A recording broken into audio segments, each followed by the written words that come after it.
Welcome to this week's Down Home with Tina. I'm your host, Tina Thompson, and I certainly hope you had a nice Mother's Day and celebrated all the wonderful women that are in your life that have maybe is your mother, your grandmother, or been a mother figure in your life. So I've got some fun folks on the show this week. I'm going to have from Ohio Valley Opry, Deanna Clark, and she's going to share with us some things. If you've never heard of them, you're going to find out all about them, about what they do out in McConnellsville and what they're going to do this year. And then also, I've got a fella that, I don't know about you, but I know a lot of kids these days and in the past have gotten to maybe not interact with him, but you may have seen him behind the camera, not so much in front of the camera. And he is also my Veteran of the Month, Dave Saunders from Saunders Photography. I just met him and I thought it would be a really cool thing to get the opportunity to chat with him to find out more about what he's got going on and to celebrate him. Don't go anywhere. Down Home with Tina.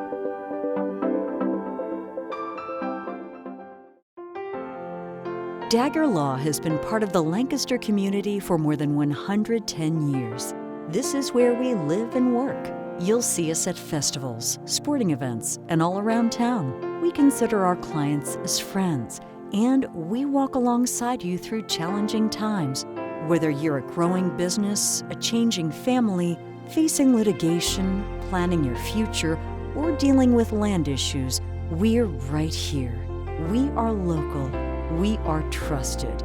We are experienced. Dagger Law.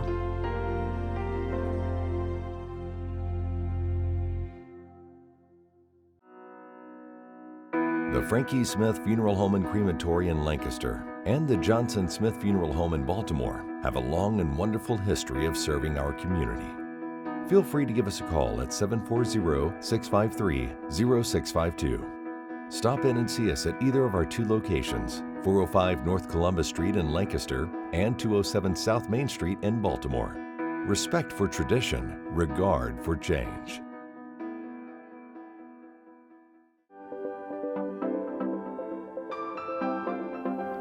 Welcome back to Down Home with Tina. I have got one of the most beautiful ladies that I know. She has always got a smile on her face. I met her several years ago when I was in radio, and I'm a music lover. So we went from talk to music, which I was like, I love it. And then, but it was during the talk that I talked to her about the music. So I'm going to introduce Deanna Clark. She is with the Ohio Valley Opry.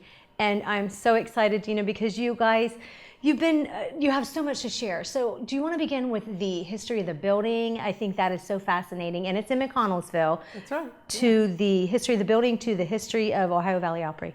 Sure. So the Twin City Opera House is in downtown McConnellsville, Ohio. It's just a beautiful setting. It's, McConnellsville is like Mayberry. We're 40 years behind everybody, but we love it that way. So it's such a beautiful, quaint little town. And right on the town square, you'll find the Twin City Opera House. And it was built in the 1890s, and it's just such a beautiful structure. She's the Grand Lady of Morgan County for sure.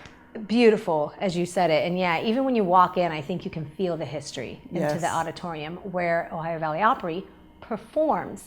So let's talk a little bit about that. How long have you all been performing? Well, this is our 21st year as the Ohio Valley Opry. That is, my husband and I, of course, and our children, we traveled for many years before that. But we started the Ohio Valley Opry in 2000. And since then, it's just been the highlight of our life. It really is. So did it start out with just all family or not? No, we started, of course, our family was pretty prevalent in the beginnings. Our girls sang with us every show. But from the very beginning, we had a staff band of individuals from across the state, actually. We tried really hard to put together the best players that we could find. And we've always had a good assortment of really great quality musicians. Your husband is Marvin. Yes. Why did the two of you decide to begin something like this in the first place? Honestly, Marvin and I and the girls, we traveled all over the country. And now and then we would be fortunate enough to get the opportunity to play down in Nashville at the Midnight Jamboree Theater, or other theaters across the country that featured not only country but bluegrass and gospel music. And so we thought, we have this gorgeous opera house right in Morgan County. 15 minutes from our home. Why shouldn't we start our own show? So we approached the board, got permission from the board to do a trial. We were going to do a 4-month trial from September to December.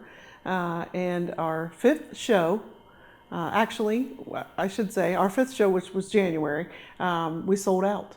Really? And we've been having audiences of that sort since then.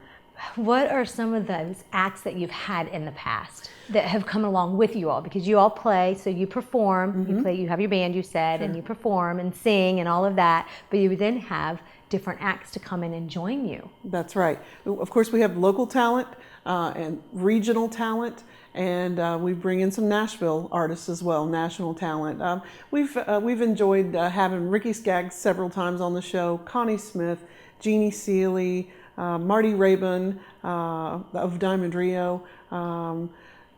We've just so many. I wouldn't be able to think. Dion Pride, who's the son of Charlie Pride. Yeah. Georgette Jones was when I was there. Yes, Georgette Jones has been there, absolutely. John Conley. Yes, that's right. You remember more than I do. Well, you had so many. I can imagine trying to remember all of those. Yeah, Jim Ed Brown. That was a fun show that we did as well. Yeah, and the Whites. The Whites are huge influences on the Clark family, and we love their music, and they are prime people, and they were actually one of the first Nashville artists that we booked, and we loved every minute of it, and we've become good friends since then. And Ohio Valley Opry is who plays behind these performers, correct? Not all of them. Not all of them. Not okay. all of them. Yes. Some of the Nashville bands bring in their own band, which is great. You know, we get, it gives our staff band a break, and we get the opportunity to sit back and listen. But we do back up a lot of the artists that we bring in. Yeah. For those of you I'd mentioned, Georgette Jones. She is the daughter of George Jones and Tammy Wynette, the late George Jones and That is Tammy right. Wynette. Possum and whatever. Yeah. So it's awesome. But anyways, so what has it been like now since COVID has started? Have you guys performed or done anything at all? The only thing that we've been able to do is that we've done a few virtual things. We did 2 virtual shows last year from the stage of the Twin City Opera House. And, you know, we've also actually, at the Opera House itself, we've done some outside things as well. We did some outside concerts last year. But we're really looking forward to getting back into full swing in 2021. So for those folks who would like to book you, how do they go about doing that? You as Ohio Valley Opry to come out to their venue or their Sure.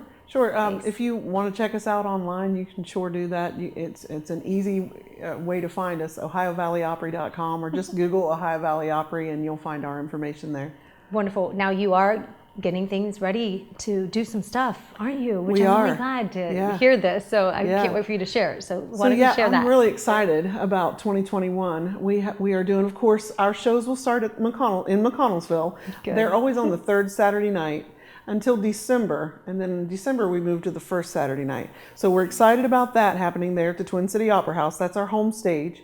But we're also doing a new series this summer we're calling the Ohio Valley Opry in the Hocking Hills. And it will be held on the 1st Saturdays of June, July, and August. And it will be held at the Heart of the Country event barn on Dalton Road. So we're really excited about that. It's an open-aired. If you've never been to the event center, you'd love to see that as well. The event barn, I should say. Do you think or expect folks to still have to wear their masks? I'm not quite sure how it's going to work yet. I haven't really heard the outdoor You know, we don't know yet, right? I think if folks are uncomfortable and they feel like they need to wear a mask, they should definitely do that. Yeah. You know, who knows what the mandates are going to be at that time. Hopefully things will be lifted. Fingers crossed. Right. But if not, you know, and folks aren't vaccinated and they feel like they need to protect themselves, then they shouldn't feel uncomfortable wearing a mask, that's for sure. What kind of music should folks expect to hear from the Ohio Valley Opry if they come to see you? Is it gospel? Is it country? Is it country gospel?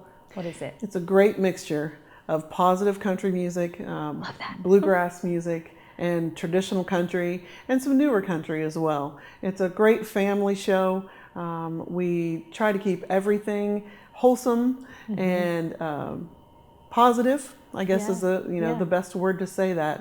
You're going to hear a lot of my husband's original music that he writes. He's a songwriter, and he's so gifted and talented in that area. So you're going to hear a lot of original music from Marvin, and then you're going to hear Beth Sigler from the Somerset area, along with the Sigler family in general. The Clark family and the Sigler family kind of run hand in hand. So Gary Sigler is our drummer, Bryant Sigler is our bass player, and Beth Sigler is his daughter, sings with us a lot. So the Siglers are cousins to my cousin. Somebody once said, That's right. Tina, you are related to everybody. I'm like, it even goes outside of Fairfield County. Officially Right. now it goes outside of Fairfield County. Exactly. Does the staff band, Ohio Valley Opry Band, do you all have a favorite song that you like to play? That when you get up there, or I mean, I'm sure there's probably many. Is that going to be a tough one to That say? is a tough one. That is a really tough one. Gary Sigler wrote a medley. Well, he didn't. He composed a medley of instrumentals, probably about 8 or 10 years ago, and it features a song for every player on the stage. And so that was a lot of fun to do, and I'll be looking forward to getting to play that again with the band. Do you want to go ahead and announce everybody who's in the band and what they play?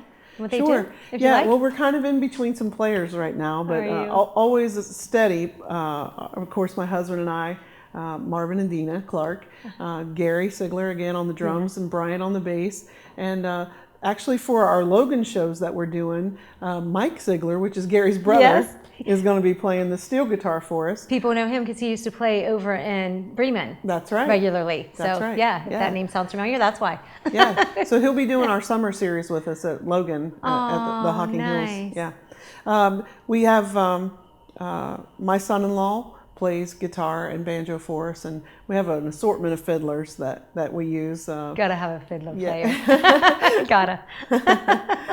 But yeah, we really enjoy each other's company. We're all really close friends. Yep. And we feel like when folks come to listen to our show, when they come to watch a show at the Ohio Valley Opry, they're listening to great music, but at the same time, they're enjoying just like a conversation. That's You know, right. we keep Like you it- get right here. Yeah, you we do. keep it light, It is like we that. keep it fun, and we really enjoy spending time together and playing music together. And Deanna, I know you can't be with me every week, so therefore, would you share with folks how they can continue to follow you? Absolutely. You can find us on Facebook. That's a great place. Everything that happens, we post it on Facebook. So you're going to see lots of our events and our information there on Facebook. Okay. On OhioValleyOpry.com, which is in our website. Unfortunately, is down for just a little bit. We're revamping and changing our website a little, but when that's back up and running here within a couple weeks, OhioValleyOpry.com. Wonderful. Dina, thank you so much. And Thank you you, guys are all Tina. such a blessing, and they are a positive and wonderful group of folks that I do recommend that you take the time, hopefully that you can, and you're not afraid to get out and about and see them. Ohio Valley Opry. Folks, I'll be back in a minute. You're watching Down Here with Tina. Hi, I'm Amanda Wattenberg, Regional Director at Ohio Guidestone. Do you or does someone you know have a substance abuse disorder? Have you been thinking about getting help, but don't know where to start? It takes a lot of courage to ask for help, but it's the most important step you can take. If you think you know everything that's available in Fairfield County, think again. Like other chronic diseases, addiction can be managed successfully. Treatment enables people to counteract addiction's powerful, disruptive effects on the brain's behavior and regain control of their lives. Even if it takes multiple attempts, treatment does work and people do recover from addiction every day. So keep trying because your life matters. You matter, and we're here to help. Call 211 and ask for the treatment resources available right here in Fairfield County. This message is brought to you by the Fairfield County Adam H. Board.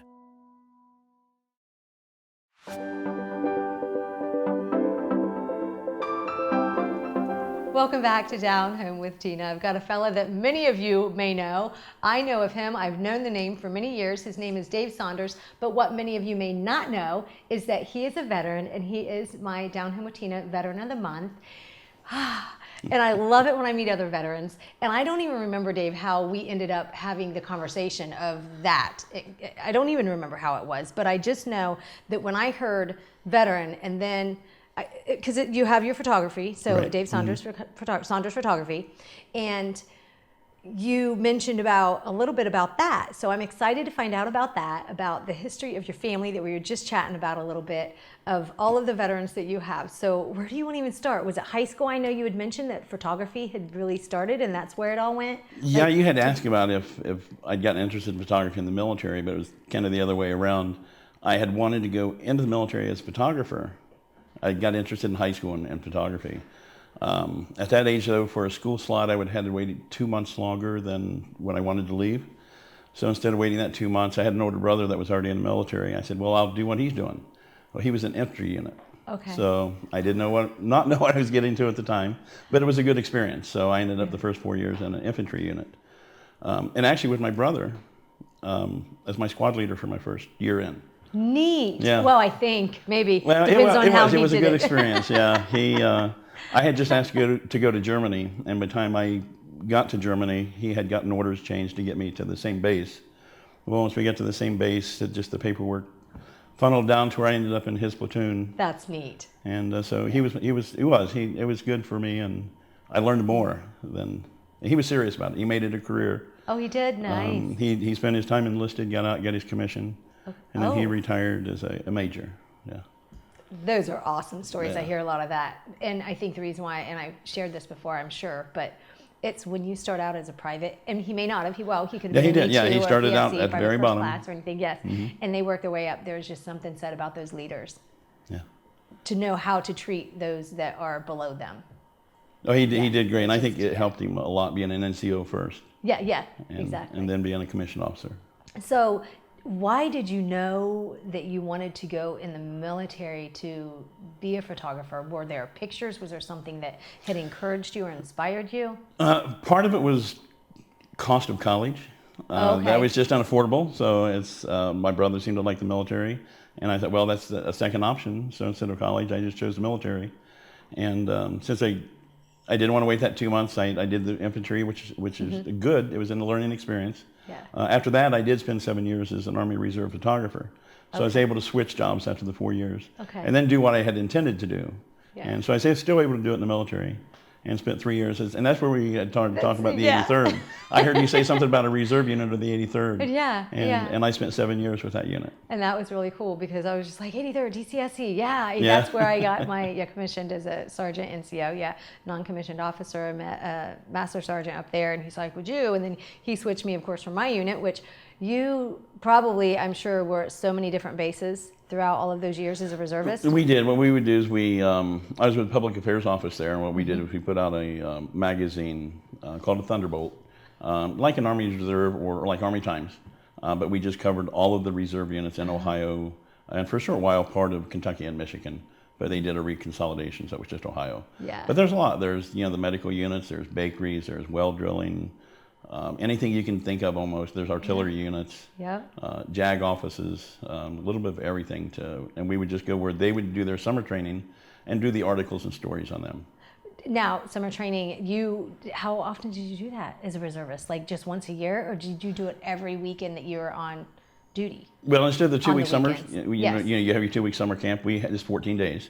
Well, we would do 14 days, but we might do 2 days at Grayling in Michigan, and then And 1 month, and then and then the next okay. month we might go. In July we might go to Fort Knox or Fort Campbell, Okay.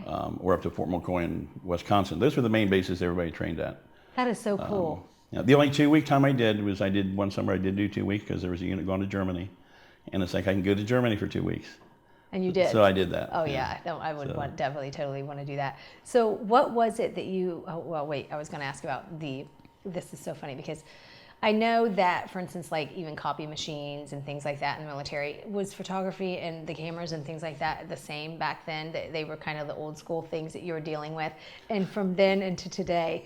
What's the difference? The only difference is the Army issue cameras were Army issue, Cannons. Yeah, what you do is the Army issue. Yeah. That's it. At the time, I myself had Nikons, and the Army issue was Canons. Yeah. And there's a little bit of a function difference between them, but it's easy enough to learn. So it was no big deal. Yeah. Yeah, So. good. They still gave you good stuff. I would Yeah, they did. Yeah, They oh, still, good, yeah. they still Not me. write pretty. I was fighting the copier machine every Yeah. day, every time I was using it. Yeah. But anyways, it is what it is. Sometimes we get hand-me-downs in the Yeah. reserves, but it's all right. So let's talk a little bit about your photography today. With that, being said, you went from that, and then you went right into photography and doing that right out of the preserves, or were you doing it I as you were actually in? moved to Lancaster to go to school like I wanted to initially, in photography. We had a great teacher in high school, and after a couple of years here, I hadn't started anything new really. Yeah. But I saw a job opportunity with the local newspaper, the Gazette, come up. So I took that. I was able to get that and started working with the Daily. I worked for that for 7 years. Okay. And it was a good learning experience. It was great. It was daily. You know, it was the full week. You got to meet a lot of people around town. Oh yeah. Everything from all the business people to not just news stories but business and everything else. So that was a great experience there. But after a while of that, I decided that I had to feed the kids. Yeah. So That would be a we good opened thing. our studio. Yeah, we opened our studio then. That was in the late '80s. Okay. And we've run that ever since. Yeah, so it's been 30 plus years. You do so much, don't you? I mean, what? It's senior pictures. You do. Yeah, we do seniors, you do- families, and this time of year there's the Little Families, League. I'm yeah. glad they're Yeah, playing again yeah. now with this coronavirus. Yeah. But it's good to see them back out playing again, the Little Leagues, and work with some of the schools. Do you think that from your time in the military helped you to become the successful businessman that you are today? I think so. They've got some great schools. Not just your basic NEIT, but some of the schools later on, the NCO schools and so forth. I think it leadership. really helps to, build character in a person. Although sometimes they don't see it at home, some of the discipline on trying to get things organized and. I learned, which is a good thing and a bad thing, I think, is not to say sorry so much. Yeah. When I was commissioned for a non-commissioned officer, for my NCO as sergeant, that was my first rude awakening. Yeah. Not even basic training. It was like then you Yeah. don't say you're sorry. But how do you not say you're sorry to somebody? But Yeah. it just teaches you to to have a little more of a backbone, I think. It does. It does. Of the leadership part of it is Yeah. what I'm saying. And there are the leadership schools. There are some good Yeah. schools. Were you as an NCO? Did you tell me that? Yes, You were? actually, I went to thought you were- both PNOC, the primary non-commissioned officers, which is, Okay. I think, did you go to what was called PLC or? Okay. PLDC, primary leadership. Yeah. Okay, development it's course. similar for the Yeah. infantry. They have what's called PNOC, which is primary non-commissioned officers. Okay. Then after that, for E6, they have BNOC, Okay. which I is didn't think basic that. You did that non-commissioned one? officers. I actually did that one. Oh, good. So you were And- E6. No, I never did no, you apply for didn't. the Oh, E6. but I you never did- did oh, get the you E6 didn't. promotion, but I was the honor graduate at BNOC. Well, Yeah. you know what too? Was it because they have to find you a slot to put you into for that? They do. Is that, or you just decided, I'm going to be getting out? Well, no, one of the things is I liked the job I had. Okay. And if I Yeah. got the promotion, I would have to take a group, and I would have to change jobs. And so I decided to you. stay at the rank and not take a promotion, So just to stay at the job that I liked. you're in the schooling, but you actually were able to say, no thanks. I'm just going to stay where I am. I'm happy where I am. Yeah. Maybe that's I some do stuff. kind of regret not getting that rocker, though. Do you? Yeah, not going ahead and before I got out to go ahead and apply and got the E6. So where was your, what did you call it, The primary PNOC, non-commissioned? that was Yeah, in PNOC. Baumholder, Germany. I was when I stationed in Germany. I spent the first 2 years in Germany.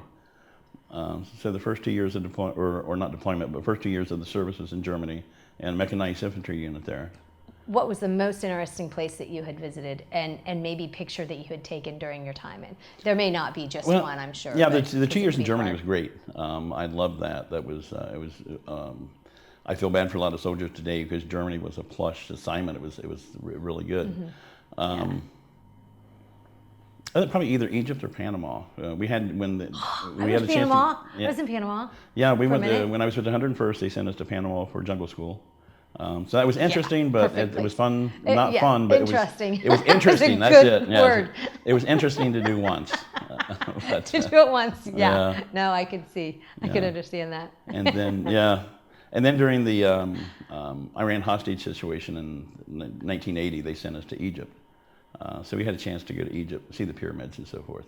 Wow. But that was different to train in Egypt for the. Absolutely. It gives I you know some that. appreciation for our own military after you see some of theirs. Have you done any kind of photography, like a book of photography? I You have- need to for that. I've You not- really, yeah, I've not oh done my a book, goodness! but You know what? yeah. We didn't even talk about your family though. We didn't talk about the family, like Oh. your whole entire family. I know we've got like 30 seconds, I think, or something, like a minute. Okay. But yeah, because like your whole history of like military. Yeah, I'll start with my son. He was a Black Hawk pilot. He had been an Army captain, spent 2 tours in Iraq. I've got a couple of nephews. My brother was a career military. He did the initial Gulf War, the second Gulf War, and then Afghanistan and Saudi. My mother was in the 1957. She was in Germany, or not Germany, but she was in Georgia. My dad was actually in Germany. They did know each other at the time. And then, as I mentioned earlier, my great-grandfather was so cool. A Civil War soldier. Yeah, he was with an Ohio unit in the Civil War. Yeah. And that's awesome. Not many people can say your great-grandfather. Yeah, just the one great. Just one great. It was my grandfather's father. Yeah. Was a Civil War soldier. He was 21 at the time. That is fascinating stuff. So your contact information for Saunders Photography for folks that are interested in finding out more about you. Yeah, just go to davesaunders.com or give us a call in the phone book. Well, if you can't find the phone book anymore, but no, right, yeah. you can find the number online. Yeah, shows my age. No, right, yeah, no. Thank you so much. And I know you being a veteran, me being a veteran, we could talk up for a lot longer than just the 11 minutes of the segment. So thank you so much for what you do. And you are my Veteran of the Month, so I've got goodies for you, and I can go over that with you in just a minute. And you don't know how hard it was for me not to eat your goodies, but I did not eat your goodies. Thank you. No, thank you so much, and that's right. That's right. Thank you. Just thanks for doing what you're doing, and keep doing it. Folks, you're watching Down Home with Tina, and I'll be back in just a minute.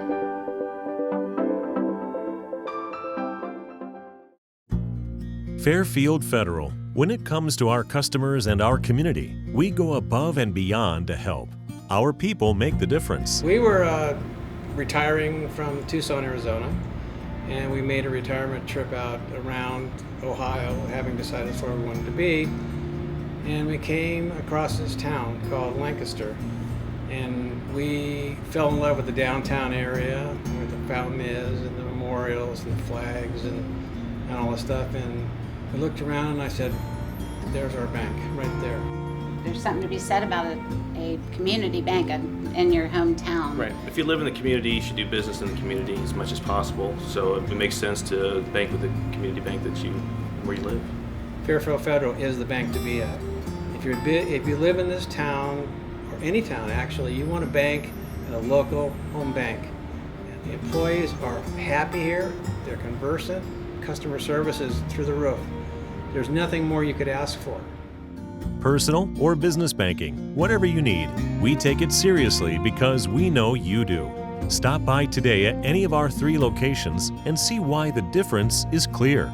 Fairfield Federal Savings and Loan specializes in banking that revolves around you.